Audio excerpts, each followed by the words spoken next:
Welcome to Samba Samba. Enjoy the video. You start by confirming prerequisites. Your Google account must be established, and you need either a local payment method or acceptable address for the new country.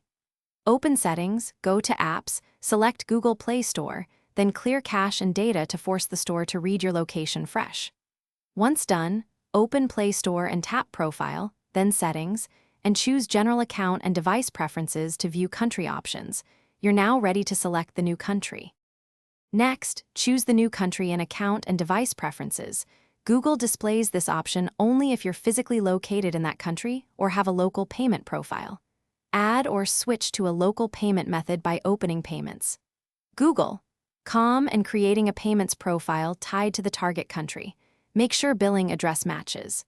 After adding the payment profile, return to Play Store and select the new country. Then close the app fully and reopen so the store reloads with the new regional catalog and prices. Finalize by confirming app availability and currency changes inside the Play Store. Download a region-exclusive app to verify success. If Google blocks the change, or you see an old catalog, wait up to 48 hours since Google sometimes enforces time locks between country switches. Make sure your payment profile and billing address match the new country exactly.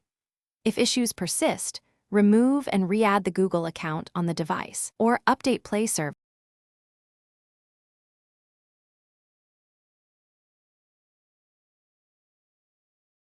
Thanks for watching. Consider subscribing if we helped you.